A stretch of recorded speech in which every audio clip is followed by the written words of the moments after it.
Allahümme salli ala Muhammedin ve ali Muhammed. Bismillahirrahmanirrahim. Elhamdülillah Rabbil alemin. Ve bihi nesta'in ve huve hayrun nasirin vel mu'in. Amma ba'd. Bir məsələ haqqında danışmaq istəyirəm. O məsələ bundan ibarətdir ki, son zamanlar əksər insanların zehnində bu cür formalaşır. Bizə ancaq Qur'an yetər. Yəni İslamın yeganə mənbəyi Qur'andır. Qur'andan başqa, yəni o hədislər ki var, onları qəbul etmək düzgün deyil, onlara etimad etmək, yəni səhih deyil. Ancaq və ancaq Qur'an bizə yetər. Təbii ki, bizim məqsədimiz filan kəslərə cavab olaraq və yaxud da ki, filan kəs belə dedi, filan kəs bu sözü belə işlətdi, yəni onun müzakirə obyektini çevirib ona cavab məqsədi ilə, yəni bu məsələmiz ona cavab məqsədi ilə deyil. Niyə? Çünki bu məsələ son dövrün məsələsi deyil. Yəni o filan kəslərin təfəkkürünün məhsulu, filan kəslərin düşüncəsinin nəticəsi deyil.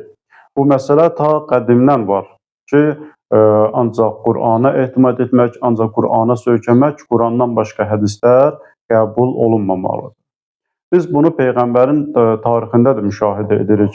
Peyğəmbər sallallahu aleyhi və alihi və səlləm son günlərində yanında olan o səhabələrinə ki, buyurur, mənə bir kağız, qələm gətirin, mən sizə elə bir şey yazım ki, siz heç vaxt yolunuzu azmayasınız. Orada olan səhabələrdən hətta tarixdə qeyd olunur ki, Ömər belə cavab verir ki, bizə Qur'an yetər. Bu bir. İkinci tarixi bir təhlil, yəni tarixi bir fakt. İmam Əmir əl-Müminin əleyhissalamla Muaviyyə arasında baş verən döyüşlərin birində Muaviyyə artıq görür ki, məğlub olacaq, tez göstəriş verir, hiləyə alatır ki, Qur'anın vərəqlərini cırıb nizəyə taxsınlar. Və beləliklə də bunlar belə edirlər. Yəni Muaviyyənin qoşununda olanlar Qur'anı cırıb vərəqini nizəyə taxırlar və Əli əleyhissalamın ordusunda olan, qoşununda olanlar Muaviyyənin bu hiləsinin qarşısında aciz qalaraq döyüşü davam etdirməkdən boyun qaçırırlar. Hətta tarixdə yazırlar ki, həmin orduda olan, yəni Əli əleyhissalamın ordusunda olanlardan bir çoxu hətta Əli əleyhissalama qarşı da çıxırlar. Ki, yəni deməyimiz odur ki, bu məsələ, yəni Qur'an bizə yetər, Qur'anın zahiri bizə kifayətdir və yaxud da ki, Qur'andan başqa hədislərə söykənmək olmaz. Bu təfəkkür, bu məntiq, yəni son dövrün nəticəsi deyil, məhsulu deyil.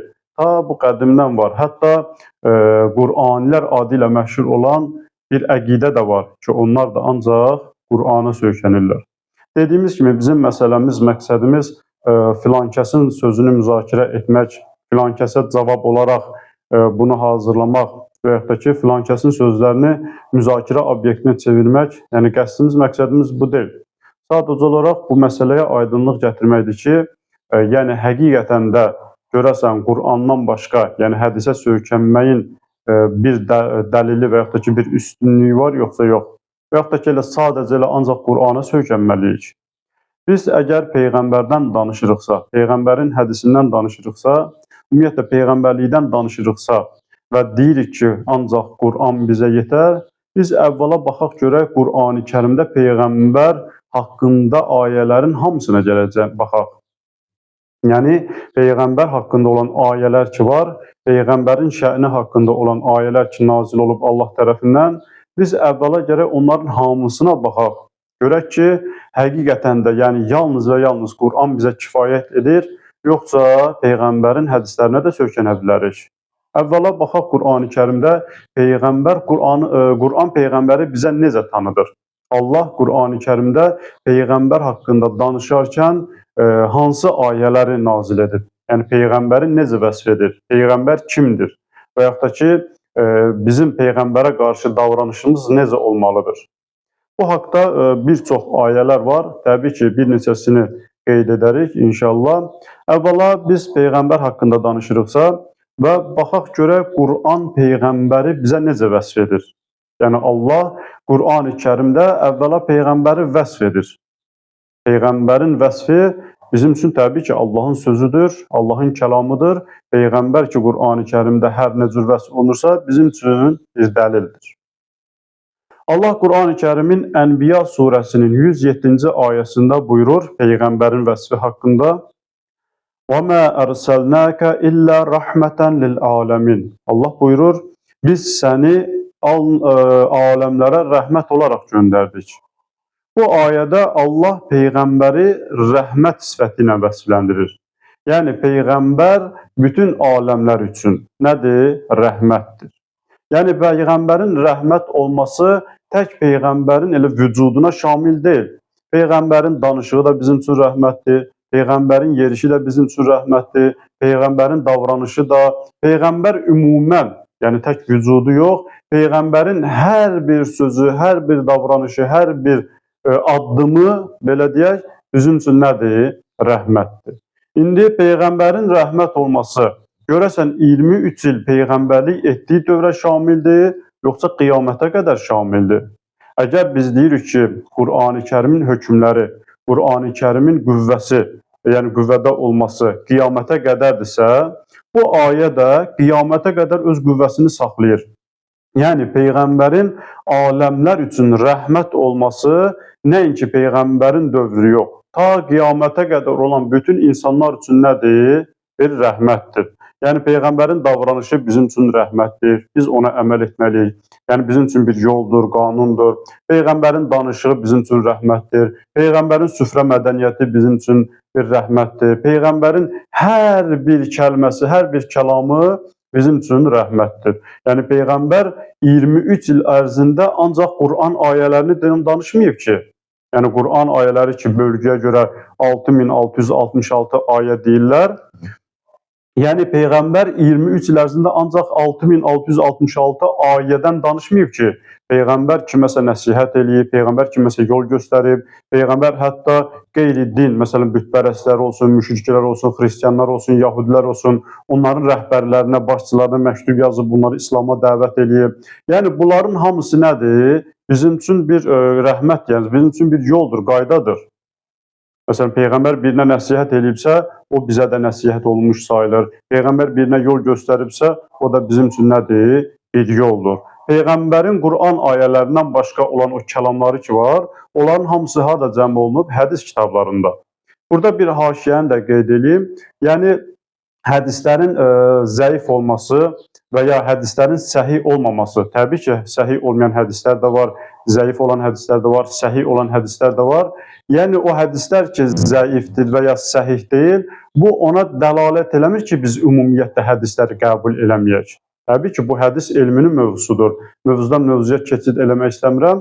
Sadəcə olaraq, xülasə olaraq qeyd etdim ki, yəni bir hədisin zəif olması, hədisin səhih olmaması, bu ümumən hədislərin inkarına dəlalət eləmir. Bu bir ayə ki, biz gördük, Allah Teala Peyğəmbəri bizlər üçün, ta qiyamətə qədər olan bütün insanlar üçün, bütün aləmlər üçün, bütün bəşəriyyət üçün rəhmət nümunəsi qərar verir. İkinci bir ayədə Allah Peyğəmbəri belə vəsf eləyir.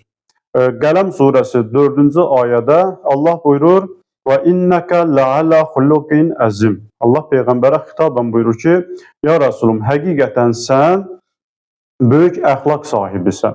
İndi bu ayə haqqında da düşünəndə, yəni yenə də bu nəticəyə gəlirik ki, Peyğəmbərin davranışı, Peyğəmbərin danışığı, Peyğəmbərin hərəkətləri, Peyğəmbərin sözləri, kiməsə nəsihəti, tövsiyəsi, kiməsə yol göstərməsi, bunların hamısı nədir? Bizim üçün nədir? Örnəkdir, nümunədir. Peyğəmbər bizim üçün ta qiyamətə qədər olan bütün insanlar üçün əxlaq nümunəsidir. Bəs biz Peyğəmbərin davranışlarını, Qur'an onun hamısını əhatə eləmir ki, biz Peyğəmbərin o davranışlarını, Peyğəmbərin əxlaqını nəql olunan hədislərdən öyrənirik. Və bu ayədə bizə onu göstərir ki, bəli, Peyğəmbər bizim üçün örnəkdir, Peyğəmbər bizim üçün nümunədir, Peyğəmbərin etdiklərinin hər biri bizim üçün bir dəlildir, bir qaydadır, yoldur ki, biz də onlara tabe olmalıyıq. Bu da ikinci bir ayə ki, Allah Peyğəmbəri vəsf edir ki, Peyğəmbər həqiqətən böyük əxlaq sahibidir və Peyğəmbərin əxlaqı bizim üçün nədir? Nümunədir. Peyğəmbərin əxlaqını əhatə edən o kəlamlar ki var, hədislər ki var, onların hamısı hədislərdə qeyd olunur ki, onların hamısı Qur'anda əhatələnmir. Hədislərdə qeyd olunur və o hədislər də bizim üçün nədir? Örnəkdir, yoldur, dəlildir. Bu iki ayə ilə kifayətlənək ki, Allah Qur'an-ı Kərimdə Peyğəmbəri vəsf edir. İndi başqa bir ayədə biz baxırıq, görürük ki, Peyğəmbər ümumiyyətlə bilirik ki, Peyğəmbər 23 il peyğəmbərlik edib. Və bayaq da vurğuladıq ki, Peyğəmbər 23 il ərzində ancaq ayə danışmayıb. Yəni ayədən başqa sözlər də deyib. Məsələn, döyüşlər olub. Peyğəmbər döyüşləri götürsək, Peyğəmbər döyüşlərdə göstərişlər verib. Döyüşün gedişatı ilə bağlı, döyüşün hazırlanması ilə bağlı. Yəni bunların hamısı barədə Peyğəmbər göstəriş verib. Və yaxud da ki, qeyd etdiyimiz kimi süfrə mədəniyyəti Peyğəmbər göstəriş verib. Peyğəmbər süfrə mədəniyyəti haqqında səhabələrinə, yaxınında olanlara qaydalar öyrədib, göstərişlər verib. Ki, Peyğəmbər 23 il ərzində ancaq ayə deməyib. Yəni ayədən başqa Peyğəmbərin də sözləri olub. Ayə Allahın sözüdür. Peyğəmbər onu çatdırıb, amma Peyğəmbərin öz göstərişləri də, öz tövsiyələri də olub. Və Allah Qur'an-ı Kərimdə Peyğəmbəri bu cür vurğulayır ki, yəni Peyğəmbərin sözünün dəyərini bizə bu cür çatdırır. Nəcm surəsi 3-4-cü ayəsində buyurur ki, Peyğəmbər öz nəfsindən deməyib. Məsələn, biz süfrə mədəniyyəti haqqında danışanda, Peyğəmbərdə nəql olunan hədislərdə, onların heç biri ayədə yoxdur. Amma biz görürük ki, İslam dinində, İslam mənbələrində süfrə mədəniyyəti haqqında o qədər hədislər var ki, bunların hamısı nədir? Bizim üçün bir dəlildir. Allah Peyğəmbər haqqında buyurur ki, Peyğəmbərin dediyi sözlər belə həvai həvəsdən deyil, nəfsindən deyil.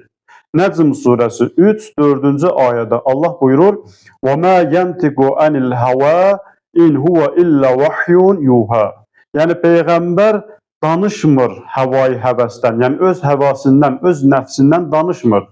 Bəs ona nazil olan, onun dediyi söz vəhyun, bir vəhidir ki, yuhə, ki ona vəhy olunur. Təbii ki, indi vəhyin növləri də var ki, yenə də burada mövzudan mövzuya keçid eləmək istəmirəm.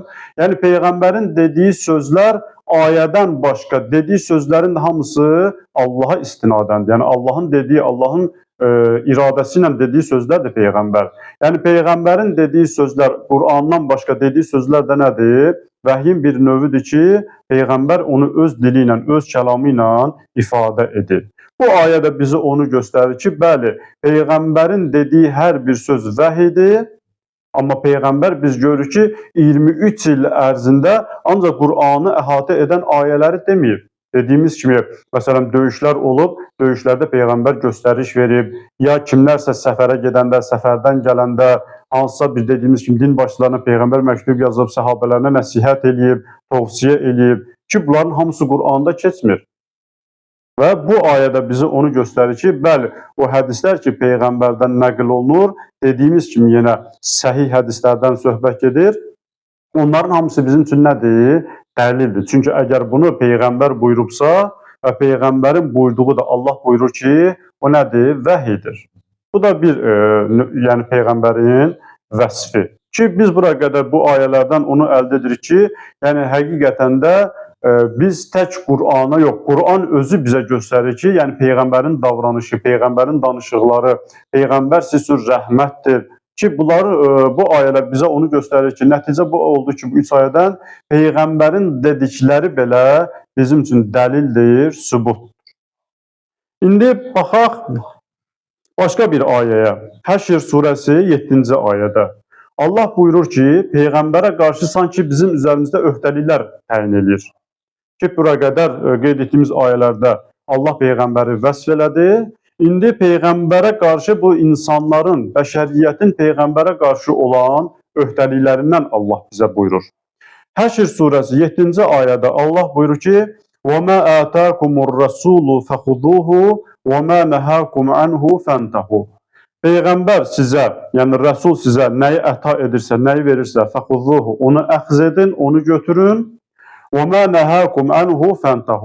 Sizi nədən çəkindirirsə, nəhi edirsə, siz də ondan çəkinin. Yenə də bayaqki bir misalla, yəni bu ayə yenə də yanaşaq. Yəni Peyğəmbər 23 il ərzində ancaq Qur'an ayəsi danışmayıb. Yəni biz belə götürək ki, bəli, Qur'an-ı Kərimin 6666 ayəsi var. Peyğəmbər ki, Peyğəmbərə 40 yaşında Peyğəmbərlik verildi, 63 yaşında dünyasını dəyişdi. Bu 23 il ərzində Peyğəmbər ancaq ayə danışıb. Başqa bir heç söz danışmayıb. Ancaq ayə danışıb, gecə və gündüz hər bir şeydə ancaq ayə danışıb. Başqa bir heç şey danışmayıb. Bu məntiq, bu yanlış bir fikirdir. Mümkün deyil ki, Peyğəmbər dediyimiz kimi döyüşlərin hamısı Qur'an-ı Kərimdə keçmir ki, amma Peyğəmbər döyüşlərdə göstəriş verib.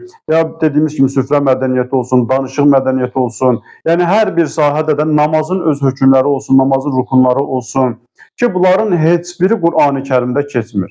Amma Allah buyurur ki, Peyğəmbər sizə nəyi əta edirsə, nəyi verirsə onu əxs edin və Peyğəmbər sizi nədən çəkindirirsə, siz də ondan çəkinin.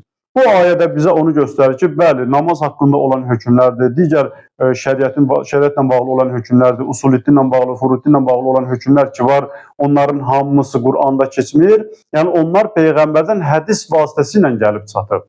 Və Peyğəmbərdən nəql olunan o hədislər ki var, dediyimiz kimi o səhih hədislər, Allah buyurur ki, bəs onları əxs edin. Peyğəmbər sizə nə deyirsə, hansısa bir sözü deyirsə, əmr edirsə, o sizin üçün qaydadır, qanundur. Bu bizim boynumuzda bir vəzifədir ki, biz buna əməl edək, buna tabe olaq. Və yaxud da ki, Peyğəmbər bizi nədən çəkindirirsə, nədən nəhy edirsə, bizim boynumuzun haqqıdır ki, bizim boynumuzun vəzifəsidir ki, biz ondan çəkinək. Yenə də deyirəm, Peyğəmbər 23 il ərzində ancaq ayə danışmayıb. 23 il ərzində o qədər Peyğəmbər söz deyib ki, onların da hamısı, ayədən başqa dediyi sözdən hamısı hədislər vasitəsilə qələmə alınıb və bizim dövrümüzə gəlib çatıb. Başqa bir ayədə Allah Peyğəmbər haqqında buyurur ki, mən yuti'ir-rasulə fəqət əta'əllah. Hər kim Peyğəmbərə itaət etsə, artıq o Allaha itaət etmişdir. Nisa surəsi 80-cı ayədə. İndi burada itaətdən danışılır. Yəni, hər kim Peyğəmbərə itaət etsə, artıq Allaha itaət etmişdir. Yenə də Peyğəmbərin dediyi hər bir sözə itaət etmək, Peyğəmbərin dediyi sözlərə əməl etmək Allaha itaət sayılır. İndi biz deyək ki, Peyğəmbərin dediyi sözlər ancaq 23 il ərzində Peyğəmbəri görən sahabələrə şamildir, Peyğəmbərdən sonraya şamil deyil, onda bu ayənin hökmü qüvvədən düşür.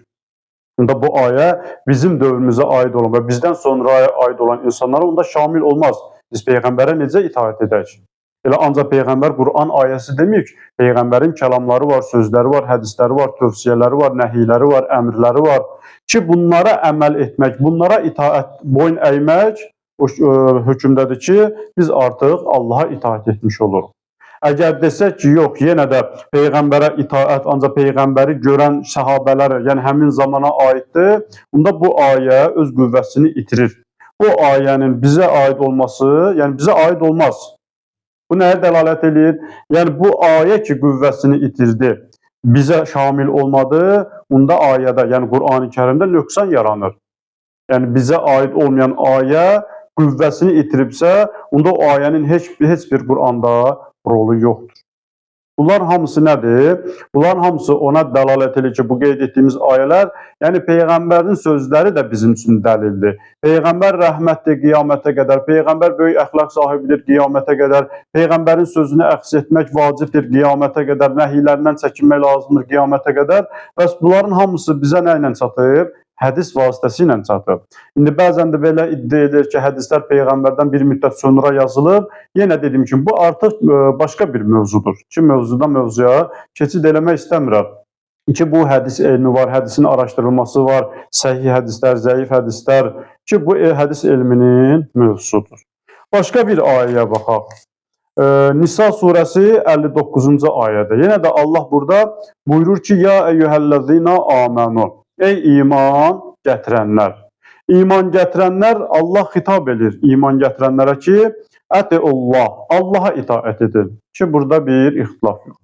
Və ətiir-rasul, bəs Peyğəmbərə itaət edin və ulil əmri minkum, sizdən olan əmr sahiblərinə. İndi ətiullah və ulil əmri minkum, ki, bununla hələ ki işimiz yox. Burada ki, Allah deyir və ətiir-rasul, Allaha itaət edin, bu əmrdir. İndi bayaq dediyimiz məsələ, əgər bu əmr Peyğəmbərin dövründə olan səhabələrə şamildirsə, Peyğəmbəri görənlərə şamildirsə və Peyğəmbər dünyasını dəyişəndən sonra ki, bizə aid deyil, onda yenə də bu ayə nədir? Qüvvəsini itirmiş olur.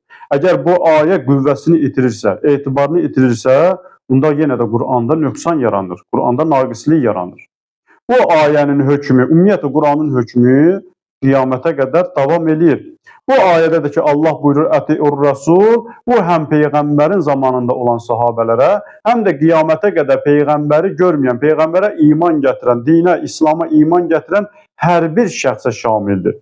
İndi Peyğəmbərə itaət, yenə də o misalı vurğuluyoruz. Peyğəmbər 23 il ərzində ancaq ayə deməyib.